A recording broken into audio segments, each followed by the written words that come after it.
पिटारा, और रत्नों का जो पिटारा है, ऐसे श्रावक का जो आचरण है, जो सम्यक दर्शन, सम्यक ज्ञान, सम्यक चाय जो रत्न है उनको रखना, जो श्रावक का जो आचरण है उनको सुरक्षित रखना, ऐसा एक ग्रंथ आचार्य देव कहते हैं। तो हम इसको प्रारंभ करते हैं मंगलाचरण से। इसका प्रथम जो श्लोक है, नमः श्री वर्धमानाय निर्धूते कलिलात्मने सालोकानां त्रिलोकानां यद विद्या दर्पणायते। अब जैसे कि अपन आमतौर पर मिलते ना तो नमस्कार करते हैं, नमस्ते करते हैं, ऐसा करते हैं ना। तो ऐसे आचार्य समंत भद्र भी नमस्कार कर रहे हैं, नमस्ते कर रहे हैं। किसको नमस्कार कर रहे हैं?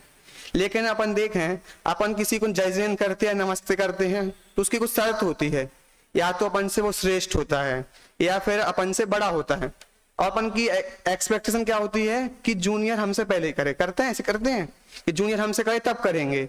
मतलब कोई या तो वो बड़ा होना चाहिए या श्रेष्ठ होना चाहिए, तब अपन उसको नमस्कार करते हैं। ऐसे ही समंत भद्र आचार्य किसको नमस्कार करते हैं? श्री वर्धमानाय, भगवान महावीर स्वामी नमस्कार करते हैं। और क्यों करते हैं, कैसे करते हैं, देखते हैं। वर्धमान का एक अर्थ तो अपन भगवान महावीर ले सकते हैं, और इसका दूसरा अर्थ अपन एक संस्कृत की दृष्टि से समझेंगे। पहले अपन देखें, नमस्कार करते हैं किसको? श्री वर्धमानाय, भगवान महावीर को। और उन्होंने कैसा? निर्धूत कलिलात्मने, उन्होंने क्या कर दिया है? धो डाला है। किसको धोला है? कर्मों को धो डाला है। कि साबुन से धोला था? सही, हम साबुन से नहीं ना, उन्होंने अपनी आत्मा को आत्मा के कर्म रूपी मल से धो डाला है। ऐसे भगवान महावीर है। और इसके एक संस्कृत से अर्थ देखा जाए, रिद्ध धातु और एक संस्कृत सूत्र है अवाप्य और लोपा, इससे वृद्धिंगत मतलब वर्धमान एक अर्थ निकलता है, जिससे 24 तीर्थंकर, क्योंकि 24 तीर्थंकर जो है ना वो सब वृद्धिंगत हो रहे हैं, क्योंकि अनंत है, उनकी पूर्ण दशा क्या है? सिद्ध है। तो एक प्रकार से भगवान महावीर को भी नमस्कार किया है और 24 तीर्थंकरों को नमस्कार किया है। अब श्री का अर्थ देखें तो लक्ष्मी, अपन कोई व्यक्ति की महिमा बताते ना तो उसकी धन से बताते हैं, लेकिन जो हमारे तीर्थंकर भगवान महावीर हैं उनके पास कुछ विशेष है। कैसे? क्योंकि उनके पास अंतरंग और बहिरंग लक्ष्मी है, जो कभी नाश को प्राप्त नहीं होगी। धनवानों का धन तो समाप्त हो जाएगा, पर बहिरंग लक्ष्मी जो है ना, बहिरंग लक्ष्मी जो समोषण आदि है, उनकी महानता किससे है? जो अंतरंग लक्ष्मी अनंत चतुष्ट है, अनंत दर्शन, अनंत ज्ञान, अनंत सुख, अनंत वीर, ऐसे उनके पास गुण प्राप्त है जो अंतरंग लक्ष्मी है। और वो अनंत है, नाश को प्राप्त होने वाली नहीं है। अपने पास थोड़ा बहुत सुख आ जाए तो अपने आप को उच्चतम मानने लगते हैं, थोड़ा ज्ञान हो जाए तो अपने घमंड करने लगते हैं। पर अनंत भगवान के जो भगवान महावीर हैं उनको बस अनंत दर्शन, अनंत ज्ञान, अनंत सुख, अनंत वीर है। वो भी कैसा है? बाधा रहित है। इतने गुण उनके पास हैं और ऐसे भगवान महावीर को हम नमस्कार करते हैं। अनंत वीर है ना, आजकल खली अंडरटेकर है ना, उनसे भी ज्यादा बल है उनको, उनके पास कितना है? और ऐसा बल है कि 3 लोग को कर दें, पलट दें, पर वो उनकी सामर्थ्य किस लिए करते? उस वीर का उपयोग जानने में, अपनी आत्मा के स्वरूप को जानने के लिए, इतनी उनमें सामर्थ्य है। ऐसे भगवान महावीर को हम नमस्कार करते हैं। अब उनको कैसे हैं, उनके और लक्षण देखें तो सालों का नाम त्रिलोका नाम यद विद्या दर्पणायते। तो सालों का नाम मतलब आलोक को, लोक को तो जानते हैं, सालों का मतलब आलोक को, और त्रिलोक का नाम मतलब 3 लोक को जानते हैं, ऊर्ध मध्य अधो। और कैसे जानते हैं? यद विद्या दर्पणायते, दर्पण के समान। दर्पणायते मतलब दर्पण वत आचरती, दर्पण के समान। अब दर्पण कैसा है? दर्पण में ऐसा करता है दर्पण कभी? दर्पण कैसे झलकाता है पदार्थों को? कहीं एक गोरा है, मैं संयम को झलकाऊंगा, दिव्यांश को नहीं झलकाऊंगा, ऐसा कहता है दर्पण? कभी नहीं कहता ना। कभी वेस्ट इंडीज के काले लोगों को नहीं झलकाऊंगा, अंग्रेजों को, इंग्लैंड को झलकाऊंगा, ऐसा तो कभी नहीं होता। दर्पण तो कैसा? चाहे जल शीतल हो, अग्नि उष्ण हो, सबको समान रूप से झलकाता है। कभी भेदभाव नहीं करता, भाई ये कोरा है, स्त्री है, पुरुष है, नहीं मैं इसको झलकाऊंगा, इसको नहीं झलकाऊंगा। ऐसे ही भगवान, हमारे जो भगवान हैं, उनके जो ज्ञान है, उनके में 3 लोग 3 काल एक साथ झलकता है, ऐसे उनका स्वरूप है। कई पक्षपात नहीं करते वो, कि पक्षपात नहीं होता उनके में कि ये चीज झलकेगी वो चीज नहीं झलकेगी, ऐसा नहीं है। सब पदार्थ समान रूप से झलकते हैं। दर्पण क्या है? दर्पण पदार्थ को दिखाता है, बनाता नहीं है। ऐसी भगवान को जो ज्ञान में चीजें दिख रही हैं, वो सिर्फ झलक रही हैं, जानते हैं, उसमें कुछ करते नहीं है। हमें बात पचती नहीं है, क्योंकि अपन क्या सोचते हैं, अपन कर्तृत्व अपने अंदर कितना बैठा है, अपन जानते ही नहीं है कि अनंत भगवान सब कुछ जान लिया है। अगर वो सब कुछ जान, अपन को ऐसा प्रतीत हो जाए कि सब कुछ जानते हैं, मतलब सब कुछ जानते, सब कुछ नक्की है, पर अपन कोई बात जमती नहीं है। जम जाए तो जो जान दिया अरहंतम दवत्त गुणत पज्जेते हैं, सो जान दिया पाणम मोह खलु जादू तस्लयम। उनका मोह का नाश हो जाएगा, अरहंत भगवान को अपन जान लेंगे द्रव्य गुण पर्याय से। पर अपन को ये बात कहाँ है, अपन को तो कर्तव्य तो बैठा है कि नहीं मैं ये बदल सकता हूं, मैं कर सकता हूं, पर कुछ कर कहाँ सकते हैं, क्योंकि जब जब अपने अनुसार चीज होती है तब तब कर अपन उसको अपने अनुसार मानते तो अनुकूल मानते हैं, नहीं होता तो प्रतिकूल मानते हैं। अगर अपन को दृष्टि में बैठ जाए कि जो कुछ होना है सो निश्चित है, केवल ज्ञानी के ज्ञान झलका है, वो दर्पण के समान झलका है, वो अगर कुछ बदलना चाहे तो भगवान भी नहीं बदल सकते उस काम को, उस कार्य को। तो अपन हर चीज को क्यों बदलना चाहते हैं, कोई कुछ करना चाहते हैं। अगर हमें जिस दिन अरहंत भगवान के गुणों का श्रद्धान हो गया तो हमें सम्यक दर्शन प्राप्त हो सकता है। ऐसे आचार्य समंत भद्र जो तीन काल है, तीन काल जितने पदार्थ है सब उनके में दर्पण की तरह झलक रहे हैं, ऐसा में श्रद्धान हो, ऐसे भगवान महावीर को नमस्कार कर रहे हैं। इस श्लोक में अपन देखें तो वीतरागता तो मन को दिखती है कि उन्होंने अपनी आत्मा के कर्मों को धो डाला है, इससे वीतरागता हो गई। सालोका नाम त्रिलोका नाम से सर्वज्ञता हो गई। पर अच्छा अपन को हितोपदेशिता चाहिए ना, बात पचती नहीं अगर हितोपदेश ना मिले तो हितोपदेश से कहां से निकालेंगे कि अपन इस श्लोक में वीतरागता भी उससे निकालेंगे और हितोपदेशिता भी उससे निकालेंगे, क्योंकि अपन ऐसा कह सकते हैं कि आपने अपनी आत्मा के द्वारा आत्मा के कर्मों को धो डाला है, तो ऐसी ही शिक्षा देते हैं जैसे मैं बन गया हूं ऐसे तुम भी बन सकते हो। तो ऐसे अपन वीतरागता, सर्वज्ञता और हितोपदेशिता ऐसी तीनों बातें इस छंद में अपन देख सकते हैं। अब आगे धर्म का स्वरूप बताते हैं। अब अगला जो श्लोक है उसमें धर्म का स्वरूप बताते हैं। आचार्य प्रतिज्ञा करते हैं, उसकी उत्थानिका में उसकी भूमिका में देखते हैं, लिखते हैं। अब आगे धर्म का स्वरूप कहने की प्रतिज्ञा रूप श्लोक कहता हूं। देशयामि समीचीनम धर्मम कर्म निवर्हणम संसार दुःखिता सत्वान यो धरत्युत्तमे सुखे। अब आचार्य ने तो प्रतिज्ञा कर ली है, वो तो ग्रंथ कह रहे हैं, अपन को करनी है कि नहीं करनी प्रतिज्ञा।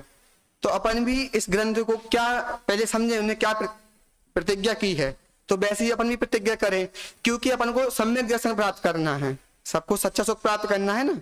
तो वही बात आचार्य इसमें कहने वाले हैं। तो हम इसका श्रद्धान होगा ना, तभी तो हम इसकी बात समझेंगे, मानेंगे। तो उन्हें क्या प्रतिज्ञा ली है, वो आचार्य ने ली, तो आचार्य ने नहीं हमें भी लेनी है। तो क्या प्रतिज्ञा ली है, देशयामि कहूंगा। कौन कहेंगे, आचार्य समंत भद्र कहेंगे। समीचीनम मतलब कि वो समीचीन मतलब क्या, सच्चा, श्रेष्ठ, उत्कृष्ट। समीचीनम जो समीचीन है वो क्या है, समीचीनम धर्म है, और वो कैसा है, कर्म निवारणम। इसमें कोई जैन धर्म का लक्षण बताया है कि वो कैसा धर्म कहूंगा, वो समीचीन है, सम्यक है, श्रेष्ठ है। इसमें ये नहीं कहा कि मैं जैन धर्म को कहूंगा, बौद्ध धर्म को कहूंगा, सांख्य धर्म को कहूंगा, कोई भी अन्य आप जो धर्म कहते हो उनको नहीं कहूंगा। हमने तो उस बात को कहा है कि जो कर्म को नष्ट करने वाला है वही धर्म है। तो आप कहोगे कि जैन धर्म नहीं है क्या, अरे क्या बात करते हो, जैन धर्म कैसे नहीं है। जैन धर्म यही तो कहता है कि कर्मों का नाश करे वही धर्म है। अगर और दर्शन करने लगे और धर्म कहने लगे कि हम भी कर्मों को नाश करके तुम्हें सच्चा सुख प्राप्त कराएंगे, हम वो धर्म श्रेष्ठ हो जाएंगे। क्योंकि धर्म का लक्षण बताया है आचार्य देव ने कि जो मतलब कि जो सम्यक हो, श्रेष्ठ हो, उत्कृष्ट हो और कर्म को नाश कर दे, ऐसा धर्म बताया है। तो ऐसे धर्म को होता है। तो जो दर्शन हो, जो कर्म को नष्ट करने वाले को उपाय बताएं, हम उनको भी मानने लगेंगे, क्योंकि हमारा प्रयोजन है मोक्ष, सच्चा सुख। तो हमें कर्मों के नाश ही प्राप्त होगा।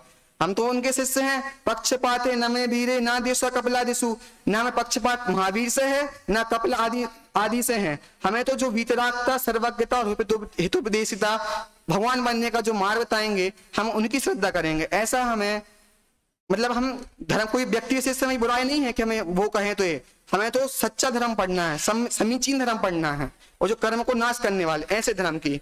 और वो धर्म का लक्षण क्या है, संसार दुख सत्वान यो धरतत्व में सुखे। संसार दुखता पंचमी व्यक्ति मतलब संसार दुख से निकाल ले, और सत्वान मतलब सत्य से युक्त मतलब प्राणियों जीव मात्र के लिए संसार सुख से निकाल के धरित्व में सुखे, उत्तम सुख में रख लें।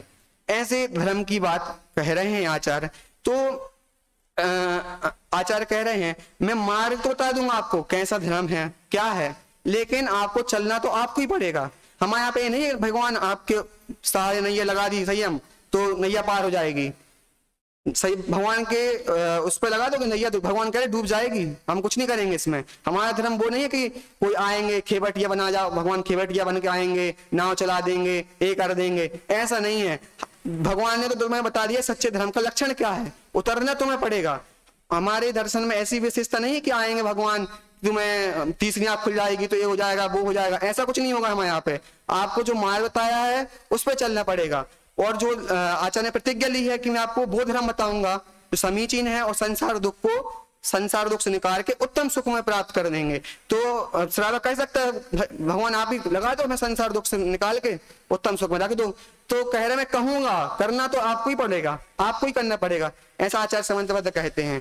अब इसकी जो टीका लिखी है वो सदा सुखदास जी ने लिखी है, अपन सीधा भावार्थ पढ़ते हैं उसमें क्या बात करते हैं। संसार में धर्म ऐसा नाम तो समस्त लोग कहता है, परंतु धर्म शब्द का अर्थ तो इस प्रकार है जो नरक त्रेंच आदि गतियों में परिभ्रमण रूप दुखों से आत्मा को छुड़ाकर उत्तम मतलब क्या, संसार दुखों से दूर करे, आत्मिक जो आत्मा के आश्रय से प्राप्त हो, आत्मा के द्वारा प्राप्त हो, ना कि किसी अन्य वस्तु के द्वारा, ऐसा मोक्ष सुख की बात कर रहे हैं। और कैसा है, अविनाशी है। अविनाशी मतलब कभी भी नाश को प्राप्त ना हो, अतीन्द्रिय, और वहां पे इंद्रियों का सुख नहीं रहेगा, अतीन्द्रिय इंद्रियों से रहित सुख प्राप्त होगा और वह मोक्ष सुख में धर दे, वह धर्म है। इस धर्म की बात कर रहे हैं हम। इस धर्म की बात नहीं कर रहे हैं कि जो सुख यहाँ मिल रहा है उसकी कल्पना, वो कल्पना तो हम कर ही नहीं सकते हैं क्योंकि हम इंद्रियों से जानते हैं ना अभी, तो हम इंद्रिय सुख की कल्पना करते हैं। जो सुख यहाँ मिल रहा है ना उसकी कल्पना मोक्ष में करते हैं हम, वैसे सुख की बात नहीं कर रहे हैं। कुछ दर्शन ऐसे कहते हैं मृत्यु हो जाएगी तो मोक्ष हो जाएगा, वहां सुख मिल जाएगा आपको, ऐसी बात नहीं कर रहे हैं। या फिर स्वर्ग कोई सुख मान लिया है, जन्नत मिल जाएगी वहीं पे सुख मिल जाएगा, ऐसा नहीं है। हमारा जो लक्षणता है कि आत्मिक, अविनाशी, अतीन्द्रिय, ऐसे सुख की बात, ऐसी जगह की बात कर रहे हैं जो मोक्ष सुख है, वहां धरने की बात कर रहे हैं आचार्य देव। ऐसा धर्म मूल में नहीं आता जो धन खर्च करने, दानादिक ग्रहण कर ले, किसी की दया नहीं मिलता, जो सेवा उपासना द्वारा प्रसन्न कर लिया जाए, मंदिर पर्वत जल अग्नि देव मूर्ति तीर्थ क्षेत्र आदि में नहीं रखा है। अपन क्या सोचते हैं कि दान आदि करने से धर्म मिल जाएगा, अपन थोड़ा दान दे दो ना, या कुछ मंदिर बनवा दो, या कुछ कार्य कर लो, ऐसा लगता है ना धर्म कर लिया है। धर्म उसका नाम थोड़ी है। हर चक्रवर्ती आजकल चक्रवर्ती होता, इतना धनवान है, इतना धन दान करता हुआ, सबसे बड़ा धार्मिक धर्मात्मा तो वही होता, पर ऐसा नहीं होता ना। वो अपनी सब विषयों को छोड़कर मुनिपना अंगीकार करता है, तब उसको सच्चे धर्म की परिभाषा सच्चा सुख प्राप्त होता है। अगर होता दान देने से धर्म होता तो चक्रवर्ती सबसे बड़ा धर्मात्मा होता, पर ऐसा नहीं है ना। या फिर मंदिर बनाने में कोई इसी काम में लग जाते हैं कि मंदिर बनाएंगे, पूजा करेंगे, या फिर अन्य कारण जो भी करेंगे उनमें ऐसा फंस जाते हैं, पर ऐसा नहीं है। आज वो सच्चे सुख की परिभाषा कैसा है कि जो आत्मा के द्वारा प्राप्त हो, उसकी बात कर रहे हैं। तो आगे अपन देखते हैं कि जो वहां जहां ले जाए, उपवास व्रत काय क्लेश आदि तप से भी नहीं मिलता, शरीर आदि क्लेश करने पर भी नहीं मिलता। मतलब कि शरीर आदि जो क्लेश परिणाम शरीर को कष्ट पहुंचाते हैं, उपवास व्रत आदि करते हैं, तो आचार्य क्या कहते हैं, पंडित दौलत राम जी क्या कहते हैं कि अनंत कोटि वर्ष तक तप करे ना तो भी कुछ नहीं होगा, और ज्ञानी एकमात्र करे थोड़ी समय के लिए तप व्रत आदि तो उसके कर्म झड़ जाते हैं। तो मतलब हमारा इंटेंशनशिप कहाँ होना चाहिए, हमारी ध्यान कहाँ होना चाहिए, जिसका ध्यान सम्यक आत्मा पे है, सच्चे सुख, जिसको सच्चे सुख की परिभाषा प्राप्त है, उसके सब चीजें सहचारी रूप से काम आती हैं। मैं ये नहीं कह रहा हूं कि ये सब करने से धर्म नहीं होता, पर जब हमारा लक्ष्य आत्मा पे है, सच्चे सुख पे है, तब ये कार्यकारी होते हैं, तब ये चीजें सब सही होती हैं। देवादि के मंदिर में उपकरण दान, मंडल पूजन आदि करके घर छोड़कर वन शमशान आदि में निवास करने से तथा परमेश्वर के नाम जाप आदि करके भी धर्म नहीं मिलता। मतलब इन सब चीजों के कारण तो धर्म नहीं मिलता। अपन सोचे घर छोड़ दें, ऐसे तो कई लोग घर छोड़ जाते हैं, रूठ जाते हैं, भग जाते हैं कि अब हम घर छोड़ के चले गए हैं, हम घर नहीं वापस आएंगे, हम तो जंगल में रहेंगे, एक कार्य करेंगे, पर ऐसा नहीं है। धर्म तो उस बात को पहचानने में है जो कभी ना घर लौट के आए और सच्चे सुख को दिलाए, क्योंकि वो तो फिर दुखी रहते, अपनी कहानी सुनाते रहते, हम तो घर से इस कारण से आ गए तो यहाँ पे भी दुखी हैं और यहाँ पे भी दुखी हैं, दोनों जगह दुखी हैं। तो धर्म क्या है, तो अगली लाइन लिखते हैं, धर्म तो आत्मा का स्वभाव है जिससे हम कभी बोर नहीं होंगे। अपन एक श्वेतांबर मूवी थी ना, एक चीज मिलेगी वंडरफुल, उसमें ऐसा बताते हैं कि आनंद किस में है, तो उसके भाई ऐसा बताते हैं सुख क्या है, जो कभी खत्म ना हो, जिससे हम कभी बोर ना हो। तो वो बोलता है रसगुल्ले खाने बहुत आनंद आता है, उसको दे दिए, कितने खाओगे तुम, एक खाओगे, दो खाओगे, उसको जितने खा सके उतने खिलाए। फिर वो क्या था, वो रसगुल्ले उसके दुख के कारण बन गया, क्योंकि जो रसगुल्ला था ना एक समय तो अच्छा लग रहा था, फिर वही चीज उसको दुख का कारण बन गई, क्योंकि उसको डायबिटीज हो गई या फिर उसका पेट खराब हो गया। तो मतलब कोई ना कोई कारण से उसको दुख तो बाद में हो ही रहा है। मतलब कि हम विषय वस्तु बदल देते हैं, और सुख की भाई ऐसा क्या है जिससे हम कभी बोर ना हो, हमेशा वही हमेशा हमें सच्चा सुख दे, ऐसा सुख। तो ऐसा सुख कहाँ है, स्वभाव में, स्वभाव ही वो सुख दे सकता है। तो धर्म आत्मा का स्वभाव है। परद्रव्यों में आत्मबुद्धि छोड़कर अपने ज्ञाता दृष्टा रूप स्वभाव का श्रद्धान अनुभव और ज्ञायक स्वभाव में परिवर्तन जो आचरण है वह धर्म है। जब उत्तम समाधि रस लक्षण धर्म रूप अपने आत्मा का परिणमन रत्नत्रय रूप और जीवों की दया रूप अपने आत्मा की परिणति होगी, तब अपना आत्मा आप रूप धर्म हो जाएगा।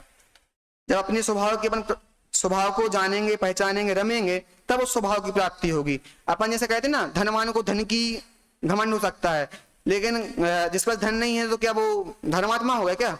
एक इंद्रिय जीव धर्मात्मा हो गया क्या? दादा दस लक्षण धर्म में कहते ना कि एक इंद्रिय जीव को तो कोई परिग्रह नहीं है, उसके पास तो धन नहीं है, तो क्या वो उत्तम क्षमा उत्तम ऐसी मार दो, अलग अलग धर्मों का धारी बता रखे, ऐसा नहीं होता ना। मतलब कि जो आत्मा का श्रद्धा है तब उससे होगा, बाकी अपन कितना ही छोड़ दो, कुछ कर दो, उससे नहीं होगा। दीनता का घमंड हो जाएगा, हम गरीब हैं तो दीनता का घमंड होने लगता है, तो ऐसे बताया है। और फिर आगे बताते हैं, जिस समय यह आत्मा रागादि रूप परिणति छोड़कर वीतराग रूप हुआ दिखाई देता है, तब मंदिर प्रतिमा तीर्थ दान तब जब समस्त ही धर्म रूप हैं। यदि अपना आत्मा उत्तम क्षमादि रूप वीतरागता रूप सम्यक ज्ञान रूप नहीं होता तो बाहर में कहीं भी धर्म नहीं होगा। मतलब कि अगर सम्यक दृष्टि कितने गलत काम करे या कुछ भी करे, अपन देखते ना 96,000 रानियों शादी कर रहा है, भरत चक्रवर्ती का मन पढ़ के आए हैं, वो सब काम कर रहा है, फिर भी उसको बंद नहीं हो रहा है। अपन वचन सार में बताते ना कि महिलाओं में स्त्री जैसे मायाचार सहज पाया जाता है, ऐसे आराधन तो भगवान का सहज आहार विहार होता है, पर उनको बंद नहीं होता, क्योंकि आंख नाक कान मुख तो हमारे जैसे उनके दिख रहे हैं, जैसे हम हैं वैसे वे हैं, पर और अपन देखते जाए मुनिराजों को बंद नहीं होता, अपन को होता है। मतलब अपना जो लक्ष्य, अपना जो बुद्धि है वो मिथ्यात्व पड़ी हुई है, अनंतानुबंधी कसाय अपने साथ लगी हुई है। इस कारण से अपन जो भी काम करते हैं, अगर हिंसा ना भी हो तो हिंसा का पाप लगता है। मतलब कि जो सम्यक्त है, जो आत्मा का स्वरूप भान में ना, अगर हम कितने दान व्रत शील संयम आदि कुछ भी कर लें तो हमारा कोई कार्य नहीं है। जब तक दर्शन का ठप्पा नहीं लग रहा अपने ऊपर सम्यक दर्शन का, तब तक कितने ही कार्य कर लो, लेकिन इससे कोई ये मत ग्रहण कर लेना कि हमें काम कर रहे हैं छोड़ दें, हम पूजन जाना छोड़ दें, क्योंकि उपदेश ऊपर बढ़ने का दिया जाता है। टोडरमल जी कहते हैं, क्योंकि अगर आप इस कार्य में नहीं लगोगे तो आप पाप काम में लग जाओगे। तो अगला लिखते हैं, यदि शुभ राग होगा तो पुण्य बंद होगा, यदि अशुभ राग होगा तो राग द्वेष मोह तो पाप बंद होगा। तो मतलब जो उपदेश होता है वो ऊपर बढ़ने का दिया जाता है। तो इसलिए, और गुरुदेव श्री का भी अनुशीलन में आ रहा था कि शांति जी भाई साहब बता रहे थे कि समय सार पढ़ के अगर कोई भ्रष्ट हो जाए, अगर मतलब समय सार अपने से करे ना, निश्चय नय के द्वारा व्यवहार का निषेध कर रहे हैं, हाँ, तो अगर ऐसा कोई कहते ना तुम निश्चय वाले, तुम तो निश्चय करते हो, मतलब तुम जो आदमी निश्चय में जाएगा वो लौट के व्यवहार में आ सकता है क्या? क्योंकि अपन ने तो पहले ही नक्की कर लिया था कि पाप है, तो पाप को हे कर लिया तो पुण्य में क्यों फंसेगा वो? अगर वो जब निश्चय न्याय का व्यवहार न्याय का विरोध करता है ना, जो व्यवहार न्याय का वो निश्चय न्याय में जाता है, तो भाई लौट के नहीं आता है तो फिर उसके कुछ समय के लिए आता है, फिर निश्चय में जाता है, क्योंकि उसने पाप बंद कार्य में तो जाएगा ही नहीं। अपन बोलते ना क्योंकि तुम निश्चय वाले, तुम तो ऐसा करोगे, लेकिन जिसने पाप को पहले ही जान लिया है तो वो पाप कार्य में क्यों जाएगा? क्योंकि अब तो अपन ए वाले ना पाप पुण्य दोनों ही हैं। तो ऐसे मतलब कि जो धर्म है वो सम्यक दर्शन जब तक अपनी आत्मा का श्रद्धा नहीं होगा तब तक वो सही नहीं है, तब तक वो सच्चा नहीं है। तब जब तक हम उस आत्मा को जानेंगे, पहचानेंगे, तब संसार दुख से उत्तम सुख में प्राप्त होंगे। जब ये आचार्य की जो प्रतिज्ञा है, जो हमने प्रतिज्ञा ली है कि हम भी संसार दुख से निकलना है, सच्चा सुख प्राप्त करना है, तो जो उन्होंने जो पहले श्लोक में बताया था कि यद विद्या दर्पण है थे, हमें उन भगवान का स्वरूप ख्याल अपने श्रद्धा हो जाएगा कि भगवान सब कुछ जानते हैं, उनके उसमें दर्पण की तरह झलक रहा है, पर हमें मान कहाँ रहे हैं, हमारी बुद्धि तो कर्तृत्व में है, फेरबदल की भावना में है। जब तक ऐसी बुद्धि रहेगी तब तक हमारा संसार कल्याण दूर है। क्रमबद्ध पर्याय का ये नहीं है कि हम स्वच्छंदी हो जाएं, हम अपनी आत्मा का मतलब कि ऐसा कहते ना, सब कुछ नक के हम क्या करें, फिर बुद्धिपूर्वक सब जगह लगाओ ना। खाने के तो टाइम पे जाता है, जब खाने का समय होता है तो हर जगह काम पे लगाओ। क्रमबद्ध पर्याय इसका नाम है कि हम अन्य दर्शन तो क्या होते हैं, दुखी हो जाते हैं, कुछ अगर काम ना बने तो अपन सब लोग दुखी हो जाते हैं, पर हम नहीं होते हैं, क्योंकि हमें पता है कि हमें जो कुछ होना था वही हो रहा है। ना वो अच्छे काम का क्रेडिट लेते हैं, ना बुरे काम का लेते हैं, और कुछ गलती हो तो प्रायश्चित लेते हैं। तो हम ऐसे अनंत भगवान को, जो जिसको हमने नमस्कार किया है, जो आचार्य प्रतिज्ञा दिलाई है, ऐसे स्वरूप को समझकर अपनी आत्मा का कल्याण करें। इसी मंगलवाणी से अपनी ध्यान दें।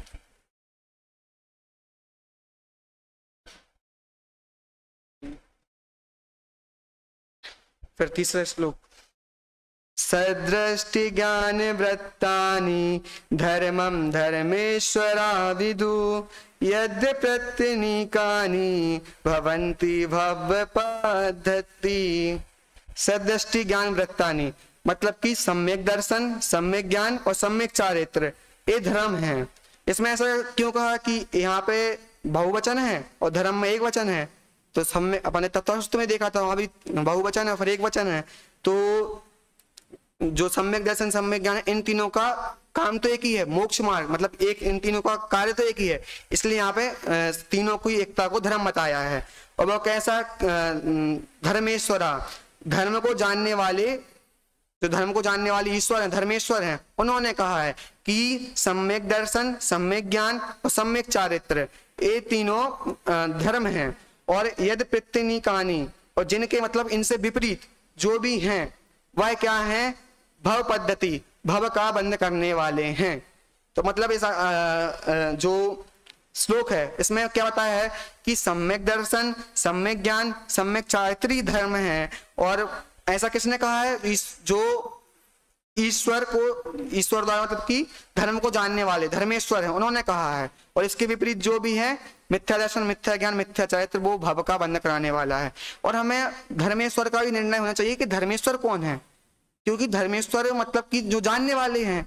तो जो हमें परंपरा से जो मिल रहा है, भगवान महावीर से या कहें अनंत केवलियों से जो आ रहा है, वो है धर्मेश्वर। अगर हम फंस जाएं कि हम, जैसे कि हमें आज किसी व्यक्ति से धर्म मिल रहा है तो वो उसका नहीं है, उसने नहीं कहा है, वो किससे आ रहा है, किस आचार परंपरा से आ रहा है, किसके द्वारा कहा गया है, वो निर्णय होना चाहिए। नहीं तो आजकल तो फिर कोई की भी हम द्रव्य से पूजा करने लगते हैं, जो बता रहा है उसको ही पूजा करने लगते हैं, और जो काम की बात है वो छोड़ देते हैं, धर्मेश्वर में ही फंस जाते हैं।